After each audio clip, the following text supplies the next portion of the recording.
Hi, everyone. Welcome to Everywhere with CRE2, a new podcast produced by the Center for the Study of Race, Ethnicity, and Equity at Washington University in St. Louis. In each episode, we'll delve into path-breaking research, innovative learning opportunities, and strategic engagement to better understand how race and ethnicity are integral to the most complex and challenging issues of our present and past. I'm Tila Neguse, and I'm the Associate Director of CRE2, and this is my co-host, Solome Haile. Hi everyone, I'm Solome and I'm a research and project assistant with the center. I want to welcome you all today to part 2 of our conversation with our inaugural cohort of CRE2 graduate fellows. I'd also invite you to check out part 1 of this podcast series on our CRE2 website. So each year, CRE2 names a select group of admitted students who are interested in the study of race and ethnicity.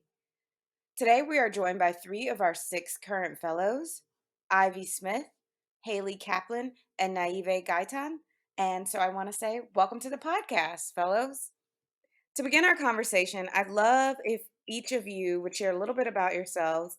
And we can start by just, sharing your name, your program, maybe where you're from, and what you have enjoyed about St. Louis. So why don't we start with Ivy? Hi, everyone.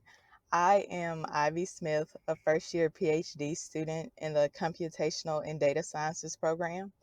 I am from Canton, Mississippi, and what I've enjoyed so far about St. Louis is how much there is to do here. What kind of stuff do you like to do around St. Louis? So right now I'm just like kind of going through a little bit of everything. I know from where I'm from there's not a lot to do at all. So I have been to the zoo and I plan to go to like a bunch of different other places too as well.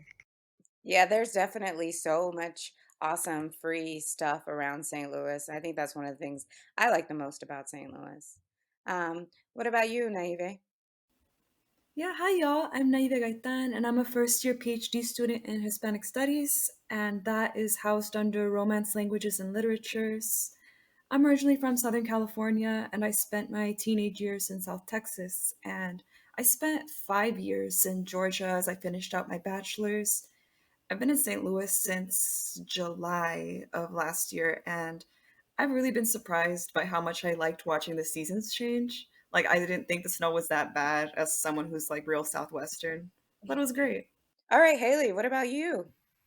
Hi everyone, my name is Haile Kaplan and I use pronouns she, her, and I'm a first year occupational therapy doctorate student from Denver, Colorado. And really quickly, I wanted to share a quick sentence on what occupational therapy is because we feel like we're kind of a misunderstood profession. And so we support different folks in doing what they want to do throughout their day and whatever is meaningful and valuable to them.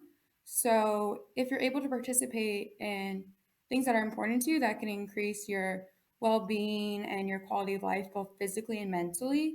So, that was important for me to share with y'all before we start this call. And then in St. Louis, I've been loving Forest Park. Being from Colorado, I kind of crave nature. So, seeing the seasons change there, sitting at Art Hill for different festivals or sledding there in the winter, it has been really fun to explore.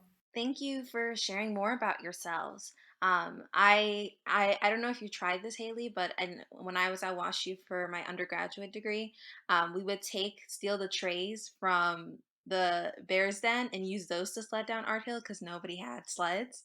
So, not sure if you can do. And by steal, she means Yeah, borrow. borrow. That's what we meant.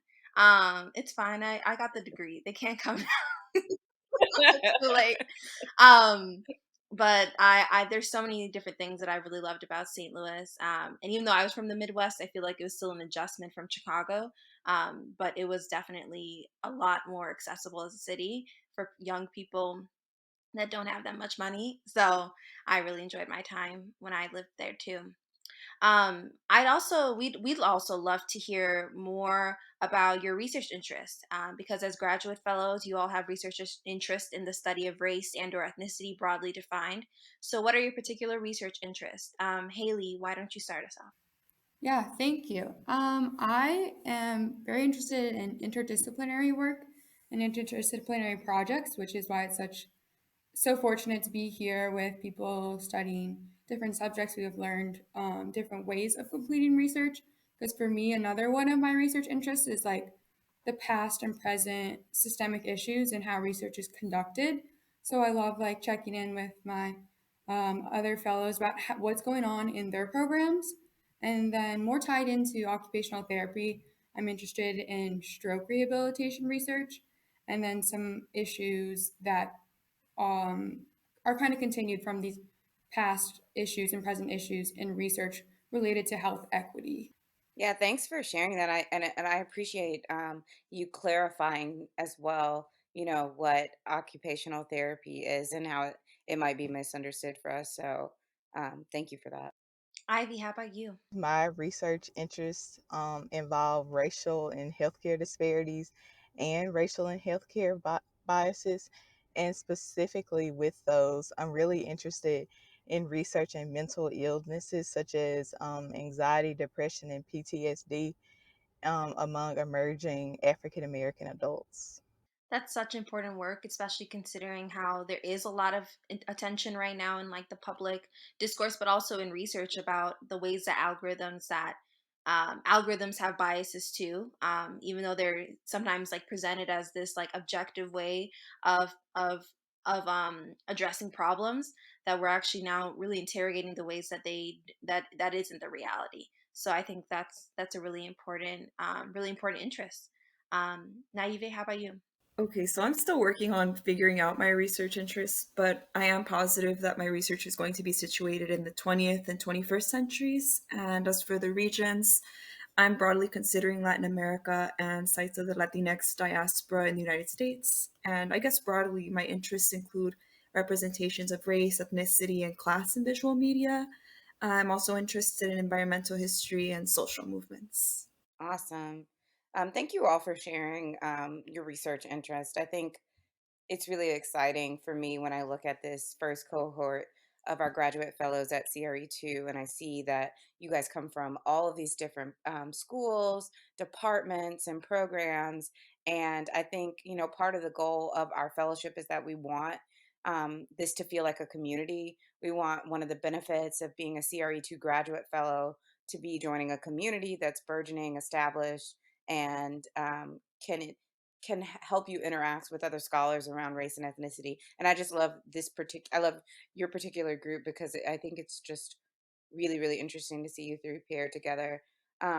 With that said, I'm wondering, what have you all enjoyed about being a part of the CRE2 community?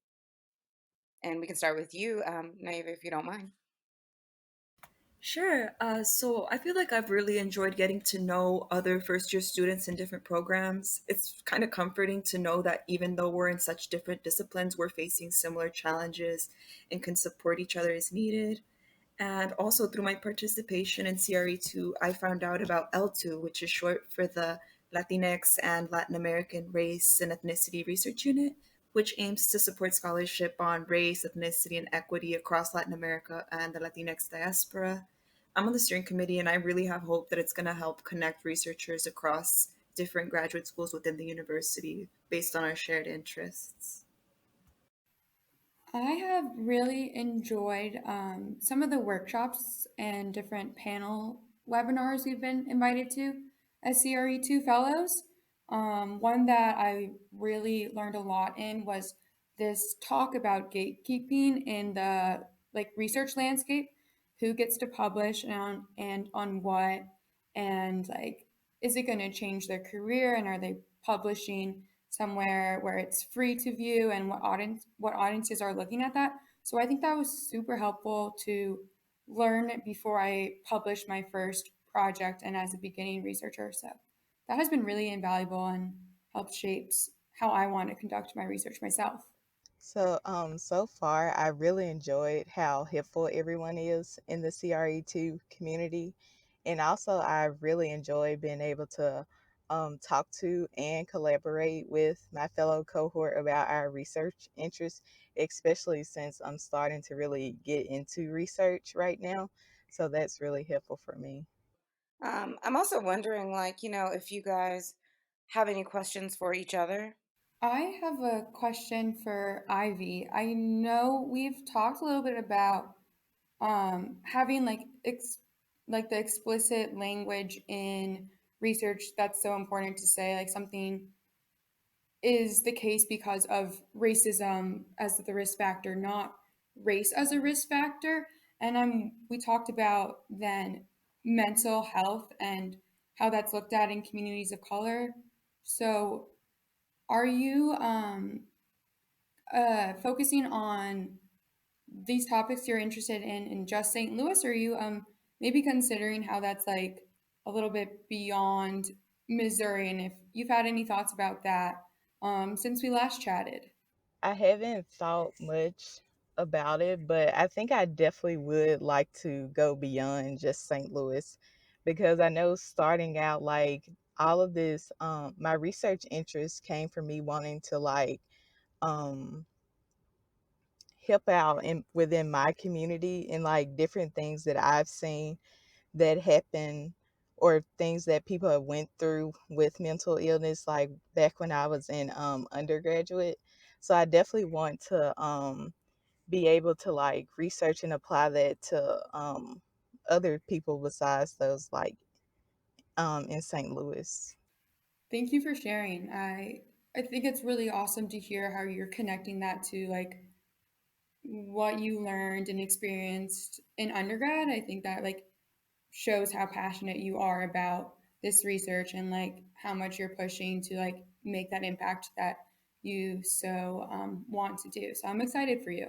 I want to give you all space to share about any projects you might be working on right now, or if you're not currently working on a project, maybe something you're excited to get started on soon. And this could be anything, like if you're working on an op-ed, or if you're hoping to write a more robust research paper, or if you're doing some community work, we'd love to hear about it. Right now, I'm currently focusing on learning as much as I can by participating in reading and writing groups because I didn't finish a master's degree before enrolling here.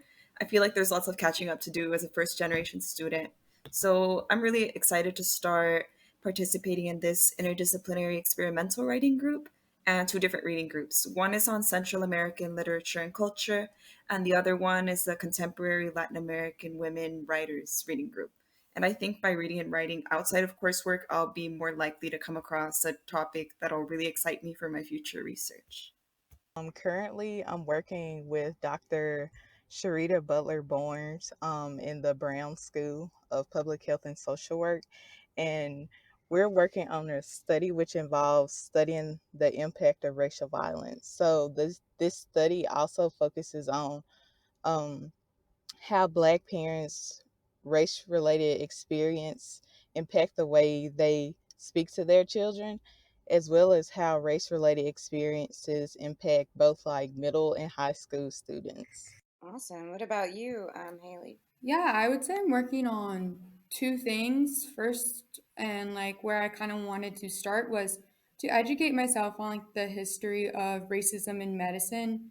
Myself, I identify as white and Latina or Puerto Rican. So some of the things I'm learning about and talking about are not my lived experience. And I think in order for me to even like be part of this conversation and do this research with people in the occupational therapy program and folks here in CRE2, I want to make sure to continue to learn about the history of different atrocities and injustices within medicine and just from like the history of slavery and colonialism because um, I did not grow up with that talked about as much in my household and in the community I lived in. So that's my first thing I am doing. And then I'm focusing on different experiences of depression or mental health after stroke with the occupational therapy program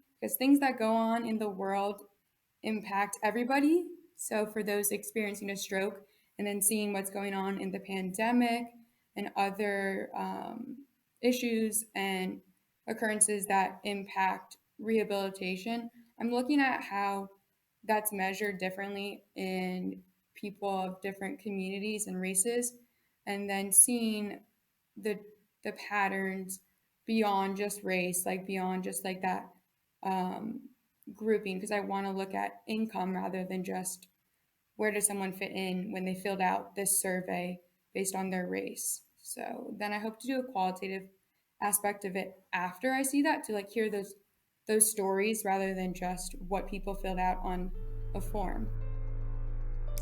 That's it for our show today. Special thanks to Ivy Smith, Haile Kaplan, and Nayive Gaytán for joining us today. Additional thanks to the CRE2 team, Jennifer Gartley from the Department of Music, and Ann Cleary and the Washington University Public Affairs team. Original music composed by Saria Conaway, a teaching artist, multi-instrumentalist, composer, and producer who lives and works in St. Louis. Thanks for listening.